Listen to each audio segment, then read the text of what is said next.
Docteur, j'ai perdu 30 amis dans la guerre des gangs, si ce n'est pas plus à l'heure d'aujourd'hui. Je les ai enterrés. Parfois, il n'y avait pas le corps, parce qu'ils étaient brûlés. Je les ai pleurés, j'ai consolé leur mère. C'est compliqué, Marseille. C'est très compliqué.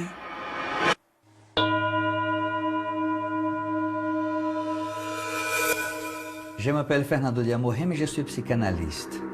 Aujourd'hui, je vais m'entretenir avec un artiste au parcours tumultueux. Après plusieurs séjours en prison pour trafic de drogue, cet ex-dealer à la tête pleine de rêves a désormais délaissé la rue pour le rap. Rencontre avec ces rescapés des quartiers nord de Marseille. Il s'appelle... Je mets les clés dans le contact, en mouton de clip.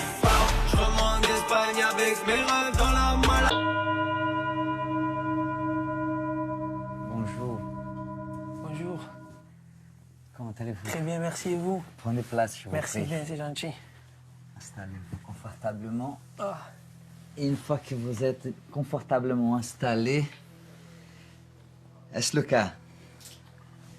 Là, ça va, ouais, c'est bon. Très bien. Donc, pouvez-vous vous présenter un peu votre prénom? Vous êtes... Qu'est-ce que vous faites comme métier? Je suis artiste urbain. Je vais pas dire que je suis seulement musicien, enfin, seulement rappeur, parce que je pense qu'on n'est pas que des rappeurs. On fait des clips, on réalise nos clips, on fait des habits.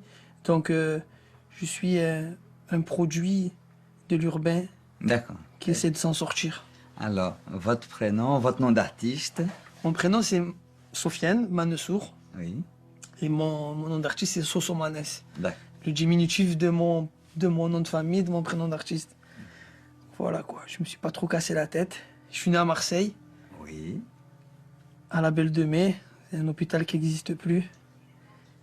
Et voilà. Hein. Est-ce que vous pouvez me parler un peu de votre enfance? Ouais. Ben, Je vous dis ça parce que vous avez commencé par l'hôpital, par le moment de votre naissance. ouais, la maternité, ça reste un jour important. Oui. Je pense dans ma vie, dans celle de mes parents, celle de mes frères, mes sœurs, etc. Vous Et avez combien de frères et sœurs? j'ai 6 frères, 6 sœurs. Et j'ai perdu un frère qui est décédé. J'ai hérité de son prénom, mais je l'ai jamais connu. Vous avez hérité De son prénom. de son prénom. En deuxième prénom, Hakim, personne n'a. Mais souvent, je pense à ça. Je me dis, par rapport à mes autres frères, je me dis comment il aurait été. Est-ce qu'il aurait été étudiant modèle? Est-ce qu'il aurait été bandit notoire? Est-ce qu'il aurait été musicien? Voilà. Il avait 13 ans. Et je me dis,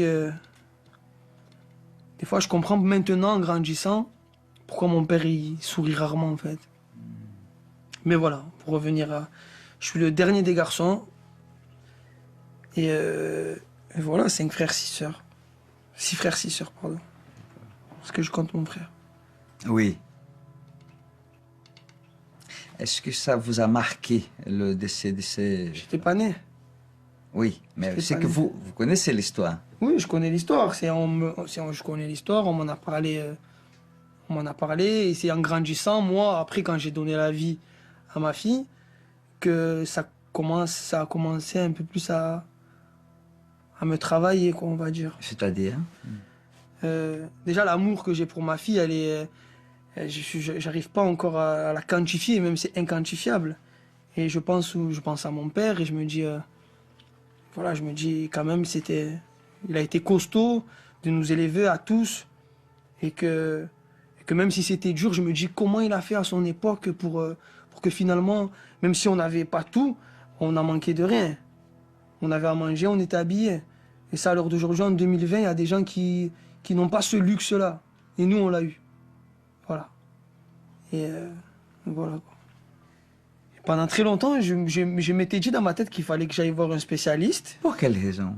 Mais je sais pas, pour avoir une envie de discuter, de parler, Parler de quoi? de tout, de rien, mais de voir un spécialiste. Voilà. Un spécialiste et essayer de lui parler de mes envies, de mes désirs, de mes pulsions. Oui. Alors, on va commencer par les désirs, ensuite on passe aux pulsions. Les désirs, c'est... Ah oui. Les désirs, c'est... Parlez de quel désir? ben, la réussite, la Oui. réussite professionnelle, l'évolution intellectuelle. Suite à l'évolution intellectuelle, l'évolution sociale et l'évolution matérielle. C'est dommage qu'on en soit là, mais j'ai pensé à l'évolution intellectuelle avant. Bien avant l'évolution matérielle, qui pour moi reste intéressante et désirable, mais qui ne vaut pas l'évolution intellectuelle et sociale. Pendant très longtemps, j'étais dans une réflexion égoïste. J'ai beaucoup pensé à moi et seulement à moi. J'ai fait énormément de bêtises qui m'ont amené à la... Bon, j'ai pas envie de faire l'apologie de tout ça, mais qui m'ont amené à la case prison, à la case... voilà, énormément de regrets. J'ai été égoïste dans le sens où j'ai pas pensé à mes parents ou aux gens qui souffraient. J'ai pensé qu'à remplir mon compte en banque et à remplir mon ventre. Dans des putains de futilités qui m'ont servi à rien dans ma vie. Aller en boîte, acheter du champagne, louer une Ferrari 2 jours. Et voilà. Mais bon, quand tu as 20 ans, il faut que tu aies des expériences. Donc, à l'heure d'aujourd'hui, j'essaie de m'en sortir dans un chemin qui est enfin, légal. Et c'est en train d'être beaucoup plus bénéfique pour moi que si j'avais continué à garder ce chemin très ténébreux. C'est pour ça que mon premier album que j'ai sorti, le nom de l'album s'appelle Rescapé. Parce que je me sens vraiment rescapé de cette vie. Eh oui, docteur. Je dors tranquille. Et ça n'a pas de prix. Des fois, je fais des cauchemars, mais sinon, je dors tranquille. Ouais. Eh ouais, docteur. Si je vous pose la question à propos de ces cauchemars, c'est trop indiscret, trop indélicat si je... Non, non, non. Un cauchemar qui vous vient là, comme ça. Quel genre de cauchemar? Des fois, je fais beaucoup de paralysie du sommeil. Paralysie du sommeil, c'est je suis conscient, mais j'arrive plus à bouger mon corps. Et voilà, et... Vous voyez cette sensation de rêve, de cauchemar, mais les rêves ne sont que les pulsions qu'on ne peut pas exercer la journée. C'est Freud qui disait ça. Oui. C'est ça. Oui, exactement. Oui, exactement. Donc, je pense que je vais faire une faute d'orthographe, mais vous allez me rectifier. J'ai oublié le terme. De la Atalnos, non? La pulsion de la mort? Thanatos. Thanatos. Thanatos. Pardon, c'est ça. C'est cette pulsion-là, moi, qui me revient. Ah, Thanatos. oui. Je combats contre la pulsion Thanatos. Ouais. C'est ce qu'on appelle la pulsion des morts. La pulsion de mort. Voilà, oui. Je suis d'accord. Ouais. Moi, des fois, des fois, je le vois, Freud, dans mon avis, dans mon esprit. C'était un excellent monsieur. Je pense. Quand vous parlez de cette case prison, vous aviez quel âge? La première, j'avais... c'était beaucoup plus jeune. Quel âge? Première, c'était 22. 22 ans. 22, ouais. Et là, la dernière, c'était 2016-2017. Et donc, vous avez resté combien de temps? Là, dernière peine, 1 an. Ah non. Et encore une fois, quand j'y suis, je me dis que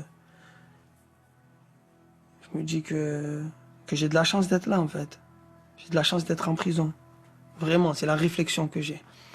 Parce que la prison, on va dire qu'il y a peut-être beaucoup de points négatifs, beaucoup d'aspects négatifs, mais le peu d'aspects positifs qu'il y a à l'intérieur, il faut les optimiser à 2000%. S'instruire, ressortir plus intelligent quand on est rentré. Moi, ça m'a beaucoup aidé. Ça vous a beaucoup aidé en quoi? Ça m'a beaucoup aidé dans la... J'ai vu des amis qui partaient pour perpète. J'ai vu un pote à moi, c'est réel ce que je vous dis, j'ai vu un pote à moi qui m'a fait la bise, qui m'a dit je suis libérable. Il est re-rentré pour une histoire tout bidon. En promenade, il a frappé quelqu'un. Voilà, en promenade, il y a toujours des gens qui glissent. Et le gars, il est mort. Ça veut dire que le gars, il est rentré pour une histoire tout bidon et finalement, il a un mandat de dépôt criminel. 6 mois je serais pas humain d'avoir une réflexion, de me dire putain, il m'a dit, il y a 6 mois, il m'a dit on se voit dehors. Et là, il est re-rentré pour une histoire toute bidon. Et dedans, il va prendre 30 ans. Voilà, j'ai cette présence d'esprit, cette réflexion de me dire que faut pas faire ça. Ouais, ça, faut pas faire ça. Tu caches ta vie. Tu caches ta vie. C'est incroyable. Mais vous n'avez pas le sentiment qu'il y a des gens qui cherchent justement ça, gâcher leur vie? Ouais, C'est trop dur. C'est comme si c'était trop dur pour eux Ouais, d'être là, pense d'être aussi. en vie. Je pense que j'ai connu cette période-là moi aussi. J'ai connu cette période en fait, c'est déguiser un suicide. Voilà. Très bien dit ça. Déguiser un suicide Très bien dit. et ne pas voir le... Parce que les gens, ils disent... Il y a des personnes qui disent suicider, c'est facile. Mais c'est pas facile. Faut être courageux pour prendre une arme et se tirer une balle dans la tête. Je suis contre, hein. Moi, je pense qu'il faut s'accrocher à la vie, c'est compliqué, mais le suicide, c'est très difficile. Et les lâches, ils cachent leur suicide. Ils cachent leur suicide et ils essayent de s'autodétruire. Voilà. Par l'alcool, par la drogue ou par les problèmes de la rue. Donc, voilà, la détention, ça a des côtés négatifs, mais ça a des côtés positifs qu'il faut savoir mettre en pratique. Moi, j'étais à l'école. À l'intérieur, j'ai tout fait pour travailler. Et même quand je travaillais, j'étais payé 350 € par mois. Ah ben, j'ai dit que je voulais pas l'argent que me donnait la prison. J'ai viré tout mon argent au Resto du Cœur tous les mois. Ouais, c'était peut-être une rédemption de ma part ou je sais pas. Mais pour moi, c'était important. Et quand je suis sorti, j'ai dit basta. Maintenant, on va faire de la musique. Est-ce que vous pouvez maintenant parler de votre musique? Ben, ma musique, c'est... faut Ça a savoir commencé quand dans votre esprit? il y avait des genres de guinguettes qu'on faisait dans les quartiers nord à l'époque.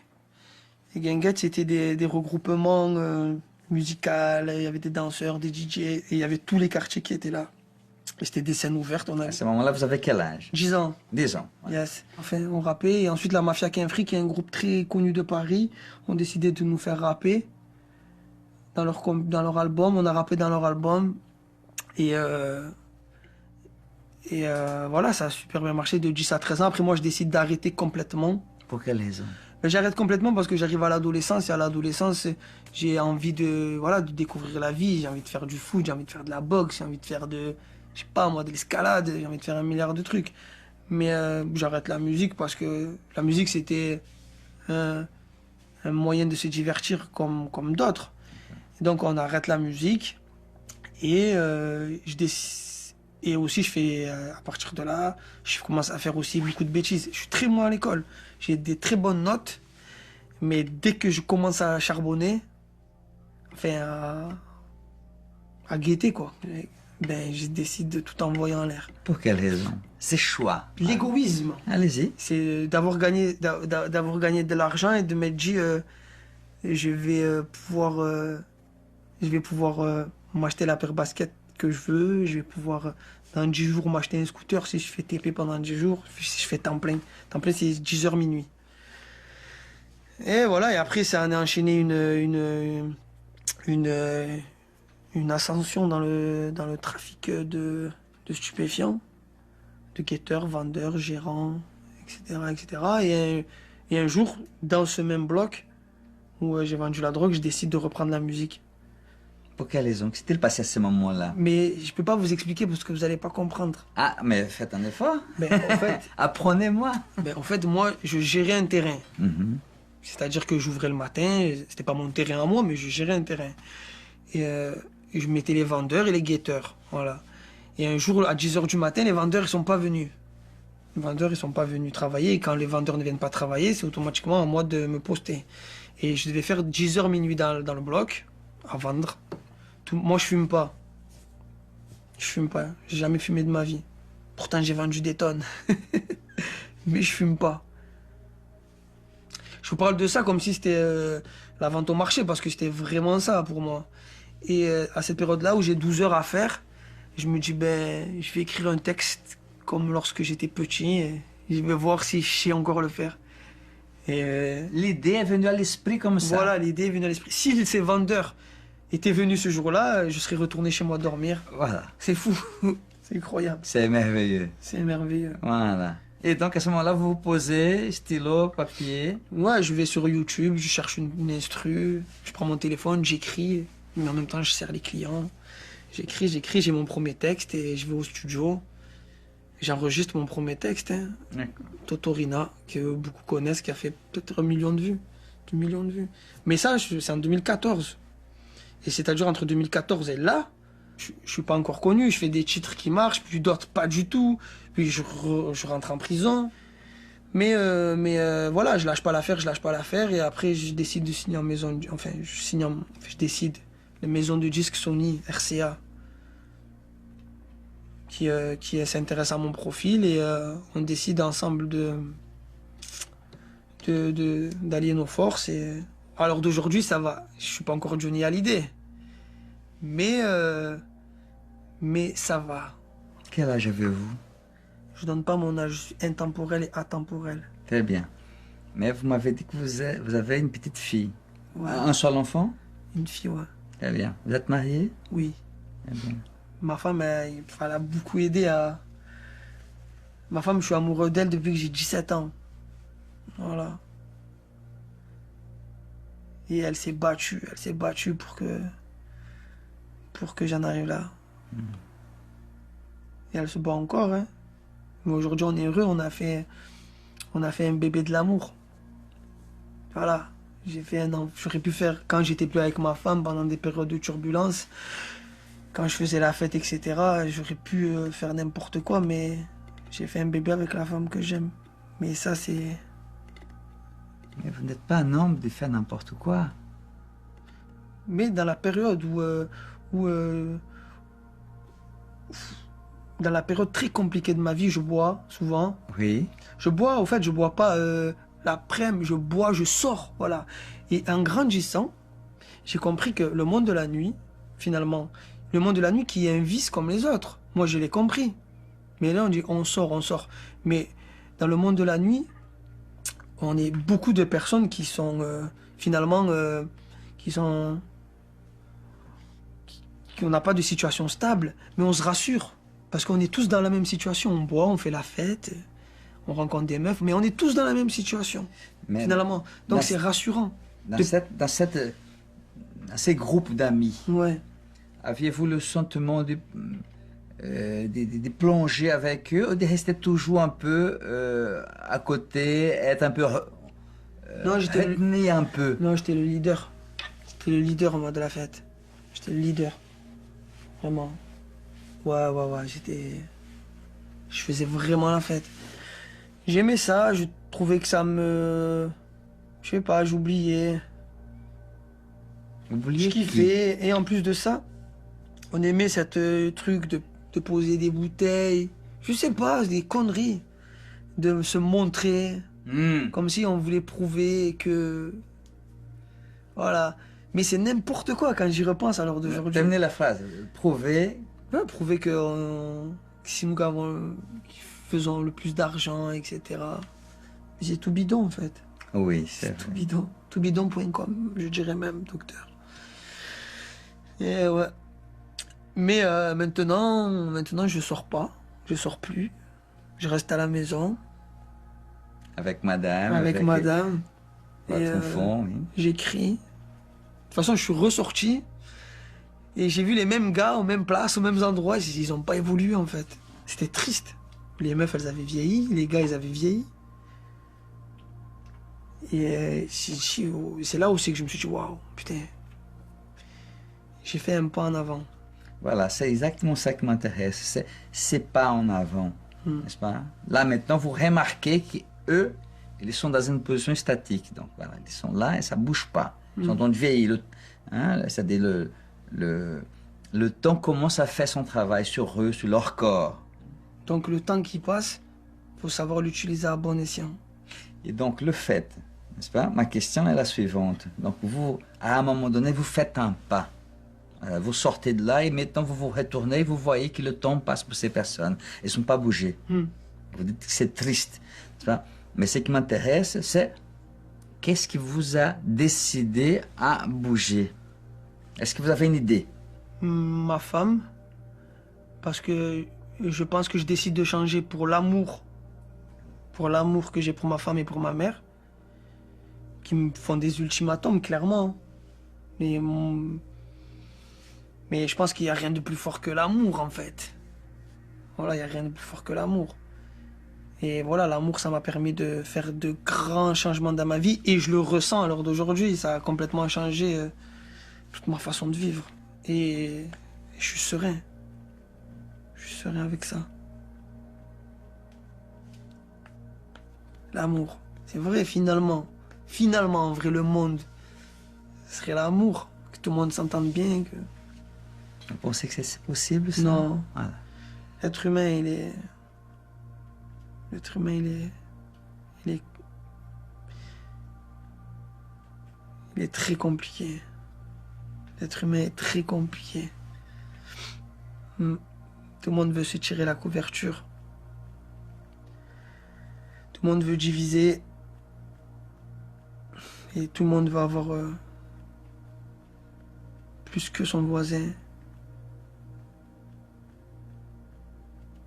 C'est fou, hein. Pourquoi regarder chez son voisin? Regarde ce que tu as toi déjà, tu es heureux, tu respires. On est en 2019, 2020. Il y a des gens qui traversent la Méditerranée qui meurent. On est en 2020. À Marseille, il y a des personnes qui meurent dans des immeubles qui s'effondrent. Respirer, manger, aimer sont des choses gratuites que l'être humain a oubliées. Et qui n'ont pas de prix finalement. C'est vrai. Aller à la montagne, respirer un bon coup. Waouh. C'est vrai, ça dégage. C'est fou, hein. Mais conditionné, je pense. Capitalisme. Je suis passé au-dessus de ça.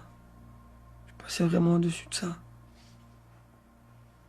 Le but, l'évolution sociale, spirituelle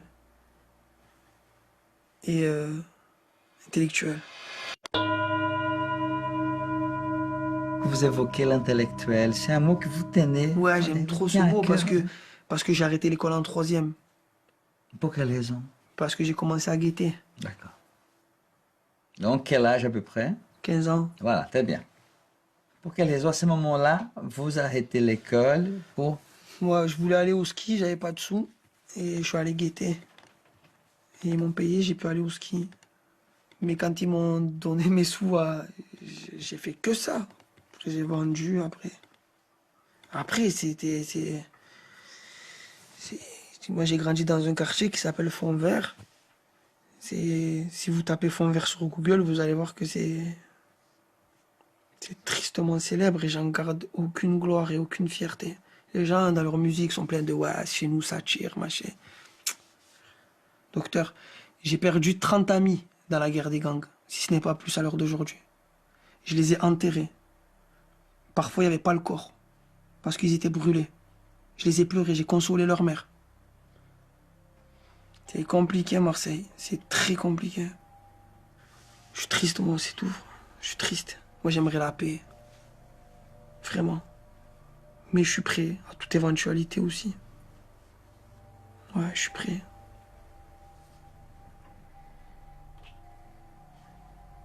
Ouais. Aujourd'hui, avec votre dame et votre enfant, vous habitez dans un autre quartier, je suppose. Oui, j'habitais... Dans un autre quartier, c'est pas nécessaire. Ouais. Voilà, dans un autre quartier. Donc vous avez quitté le quartier de votre enfance. Oui, mais j'y vais tous les jours. Pour quelle raison? Pour voir ma mère.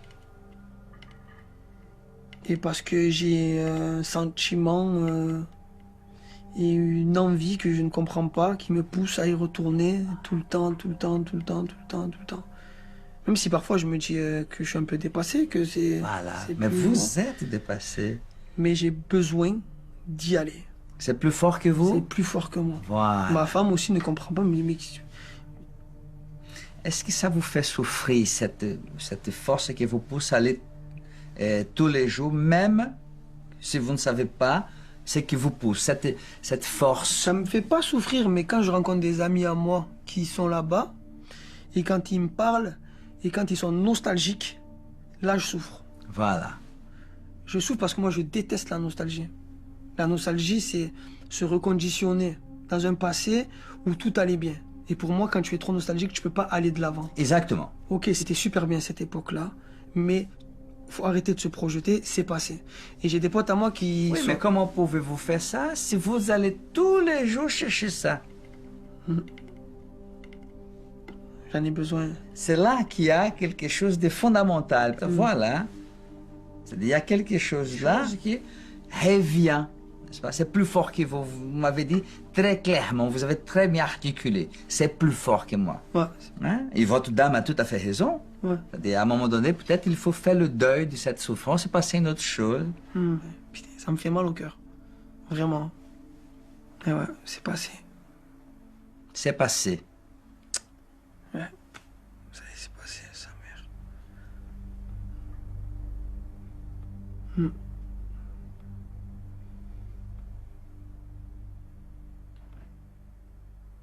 Ouais, ils seront plus là. C'est sûr.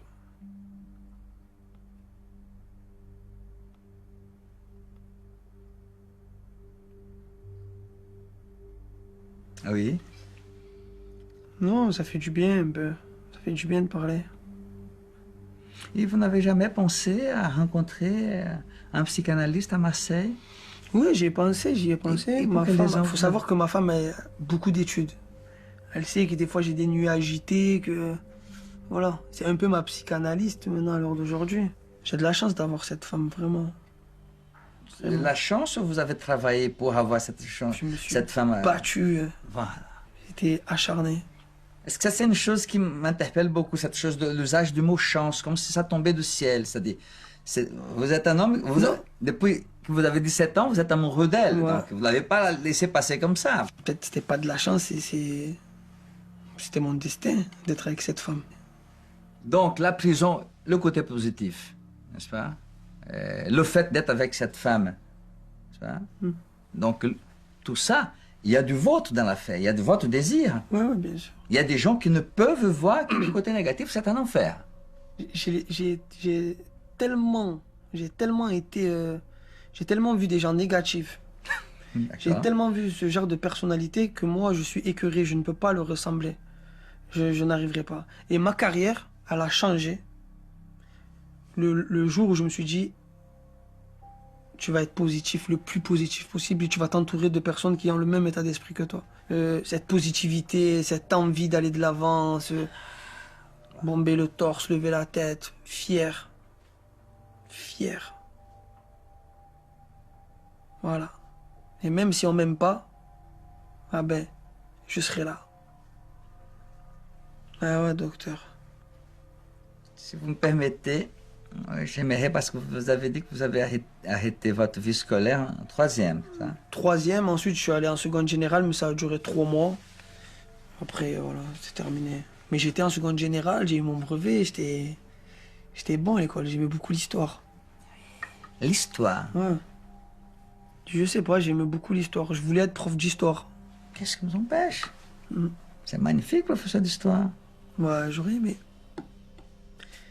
Mais, ce que je fais à l'heure d'aujourd'hui, Ça, c'est votre histoire. c'est mon histoire et c'est surtout je suis devenu un haut-parleur. Donc c'est encore un autre truc qui est très intéressant.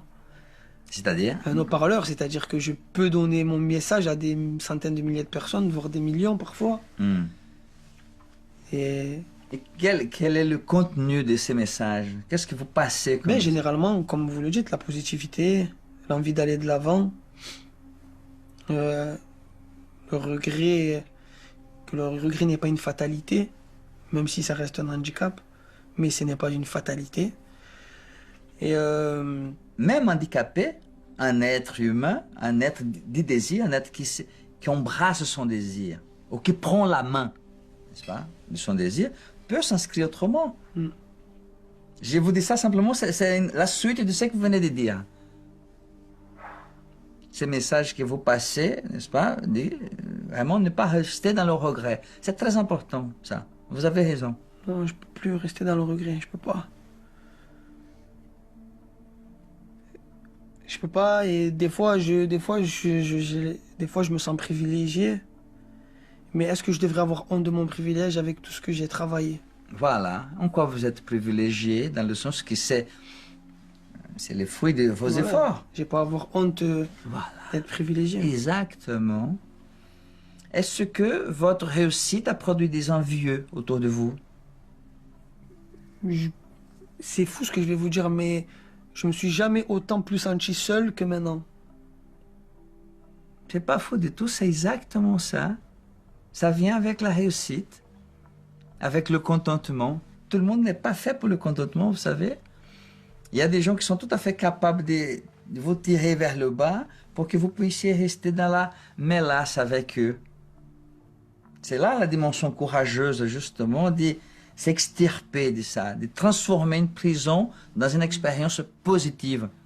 Souvent, j'ai la réflexion de me dire que si j'étais quelqu'un un rappeur, mais gentil, etc., on m'aurait bouffé.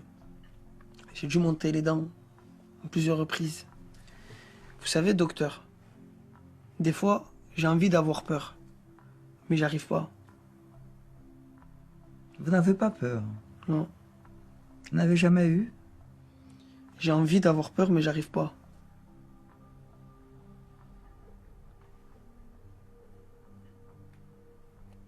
J'arrive pas. On parle de ces gens-là. C'est pour ça que je vous ai dit, je combats souvent les pulsions Thanatos.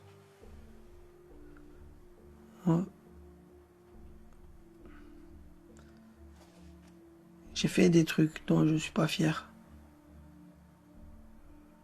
Mais il a fallu.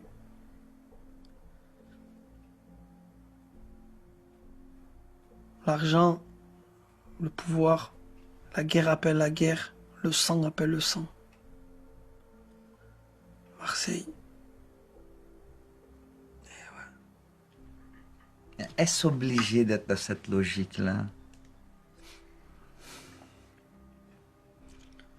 Non, faut combattre ces idées. Vous voyez, d'un coup, je bascule dans un mécanisme obscur. Mais ça dure pas longtemps. Mais parfois, quand je broie du noir comme ça, voilà. Pulsion.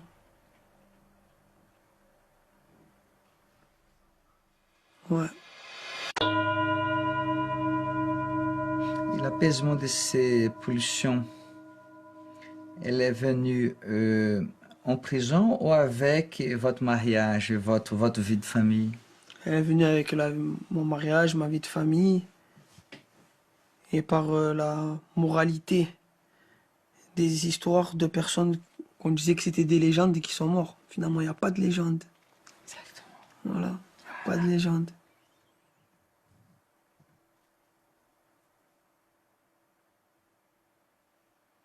Vous en pensez quoi, vous? Est-ce que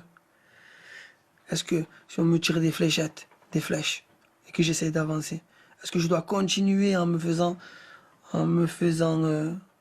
tirer dessus pour arriver à mon point, ou est-ce que je dois me retourner, m'en prendre à eux et aller tout droit?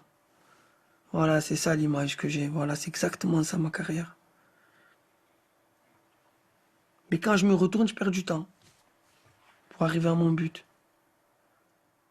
Et votre but était? Mon but, c'est faire écouter ma musique au maximum de personnes possible. Voilà. Pour revenir un peu à votre poésie, hein, vous n'avez pas utilisé le mot, c'est moi qui introduis avec votre accord, n'est-ce pas, ces mots. Mais est-ce que vous avez la sensation d'écrire des poésies? Non, je peux pas dire ça, mais sur certains titres, en fait, sur des titres rap, j'ai l'impression de faire un récit. Où je vais... La prose. Voilà. Mais sur des titres où je vais chanter, là oui je fais de la poésie parce que je prends du temps. Et dans une musique, je dis, je pleure plus, j'ai plus de larmes, j'ai déjà pleuré une rivière. Je pense au cri du défunt quand on quitte le cimetière. Il y a toute ma ville qui souffre. Il n'y a pas de quoi être fier. Il y a un pas pour la paix. Il y a un T-Max pour la guerre. Voilà. C'est vrai que ça fait poésie. Là. Ça fait poésie. Hein. Et vous dites ça avec beaucoup d'humilité. Ça fait poésie. Quelqu'un d'autre pouvait dire, c'est de la poésie. Et vous, l'auteur, ça fait poésie. Hein? Parce que dans ce que vous me dites là, on sent le message de paix, hein, de recherche de paix. C'est tout à votre honneur. On cherche et on construit cette paix comme on peut. Qu'on soit rappeur, psychanalyste, infirmière, voilà. Réussir pour mieux servir. Voilà, ça serait ça mon message à moi. Réussir pour mieux servir. Vivre et aider. Ouais. Dans votre quartier, est-ce qu'il y avait des gamins, 10, 11 ans, qui ont pris le chemin de l'école avec vous et qui ont continué? Oui. Oui, il y a des professeurs d'histoire, est-ce qu'il y a Non, des... mais c'est fou ce que vous me dites parce que quand j'étais à Fontvert il n'y a pas longtemps et j'ai fait le point et les mecs qui ont acheté des maisons, des terrains de Fontvert, ah ben c'est que des gars qui ont fait des études. Tous. Qui sont infirmiers, ingénieurs, avocats. Ben, ils ont tous fait des études. Alors que quand les autres qui avaient 22 ans, ils arrivaient, eux, ils avaient le sac à dos, ils allaient faire des études. Mais la vie, c'est une course de fond. C'est pas un sprint. Ah, ça c'est très joliment dit. Ouais. Vous avez déjà mis ça dans une de vos chansons? Non. Eh bien, ça mériterait une petite introduction quelque part. Ça fait parler aux jeunes. Ben oui. Moi, je pense. Et vous? Exactement. Ouais, non, bien sûr. Moi, c'est ce que je dis maintenant. J'ai cette chance de pouvoir le faire. Et il y a des petits jeunes des jeunes 18 ans, 19 ans, quand je viens, ils viennent me saluer, on discute, etc. Et j'ai toujours cette réflexion de leur dire, Voilà. regarde lui, regarde lui, regarde lui. J'ai dit, moi, je me suis battu et j'ai eu de la chance, entre guillemets. Mais eux, ils ont fait des études. Et regarde, ils viennent en belle voiture, ils partent en vacances, ils n'ont pas de problème, ils ont acheté des maisons. Regarde les autres, ils sont plus là. Donc t'as la réalité devant tes yeux, là. Ah, ce que vous faites là, c'est énorme. Exactement. Ça, c'est un message vraiment très important. Et vous avez l'autorité pour parler de ça. Ben oui. Eh oui. C'est très important, ça. Très important. Ouais. C'est pour ça que moi, mon rêve ultime, si demain ma carrière, elle monte encore un level et que financièrement, ça va plus que bien, faire de l'argent, faire des millions d'euros, c'est très bien, mais faire élever sa communauté, faire élever les gens qui viennent des endroits où on vit, je pense que c'est encore plus important. Moi, mon rêve, je le dis depuis un petit moment, c'est faire la plus grosse bibliothèque de Marseille dans les quartiers nord. Et ça, pour moi, ça serait Eh bien, très si vous intéressant. faites ça, je viens pour l'inauguration. Ça serait en tout cas avec grand plaisir. Ah, là, on fait affaire tous les deux. Une belle bibliothèque. Le Oui. but, c'est de pas... On me dit souvent, est-ce que tu penses que tu peux faire des interventions en prison, expliquer aux jeunes? Je dis non. C'est le chemin qui mène à la prison qu'il faut barrer. C'est là, en plein milieu. Donc, donner le goût à l'éducation, donner le goût au travail. Tous les week-ends, organiser des rencontres avec des personnes issues des quartiers nord ou pas, qui ont su réussir dans leur vie et expliquer aux jeunes qu'il faut faire ci, il faut faire ça. Donner le goût, donner l'envie. Exactement. Je vais me battre. De toute façon, je me suis toujours battu. Ça ne m'étonne pas de vous. Voilà. Mais je serais fier. Toujours cette envie d'aller de l'avant, d'aller de l'avant, d'aller de l'avant. De se dire condamné, c'est trop facile. Je pense que c'est l'inconscient qui arrive à trouver les côtés positifs. Vous voyez ce que je veux dire? Continuez, c'est excellent. Je pense que il y a des êtres humains qui vont se dire bon ben je vais broyer du noir, je vais rien faire. Ben moi, quand on a fermé la porte derrière moi, j'ai une lumière qui s'allumait. J'ai dit bon là faut faire ça, faut faire ça, faut faire ça. Est-ce que vous pouvez nommer, fais ça, ça veut dire quoi? Je vais écrire des textes. Je vais essayer de travailler apprendre l'anglais, écrire de la musique, lire de temps en temps. Quel genre de littérature? Quel livre? Qu'est-ce que J'aime vous... bien les autobiographies, moi. D'accord, qu'est-ce que vous avez lu? Malcolm X, c'était intéressant. Pablo Escobar. Ouais, j'aimais beaucoup lire. Enfin, j'aime bien lire, de toute façon. Qu'est-ce que vous avez appris euh, avec Pablo Escobar? Que finalement, dans Pablo Escobar, c'est que Pablo, il avait tout, mais après, ce qu'il voulait au-delà, il s'est inventé un manque, le respect, il lui disait que c'était le respect, mais voilà, député ou président de la République. Ouais. Mais quand je lis Pablo Escobar, je le lis en toute objectivité, je le lis pas en fan, J'ai compris. voilà, J'ai bien j'essaie de compris. comprendre. Il est là le problème finalement. Si on se dit à chaque fois qu'il manque quelque chose, alors que finalement il manque rien. Mais si nous on s'invente des manques, ben ça sera à l'infini, ça sera toujours un éternel recommencement. De me dire là il me manque ça, là il me manque ça. Au lieu de se dire que là ça va. Je sais pas si vous voyez ce que je veux dire. Je vois ce que vous voulez dire. Là, ça va. Oui. Voilà. Vous avez très très bien dit. Exactement, voilà. Il a inventé un autre mot. Ce n'était pas nécessaire, mais à ce moment-là, ça... Voilà, c'est Thanatos qui s'y déchaîne. Voilà, Thanatos, exactement. Pourquoi à un moment donné, quand tu es classé chez Forbes dans les 10 personnes les plus riches de la planète, pourquoi tu veux aller t'en prendre à la politique? Pourquoi alors que tu peux passer des jours paisibles? Donc l'être humain, il serait éternellement insatisfait. Voilà.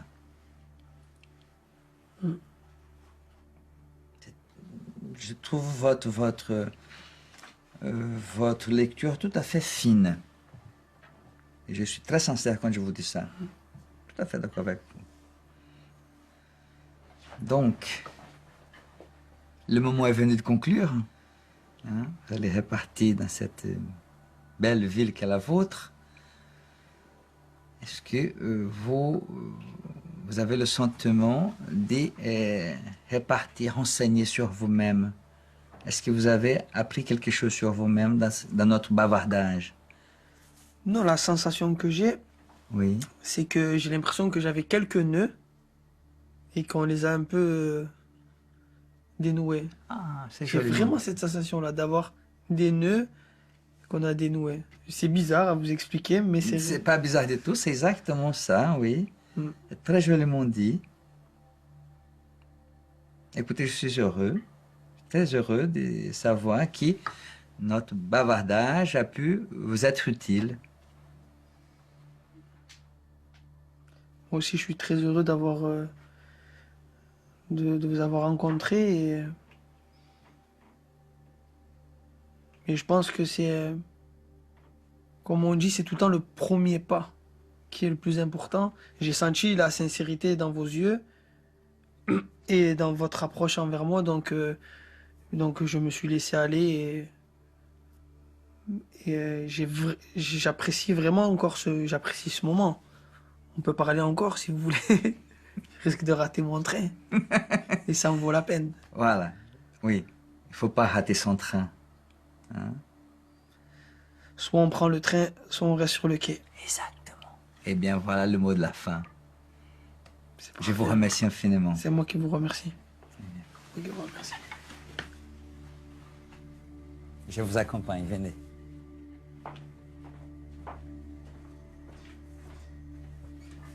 Rentrez bien. Bon, allez.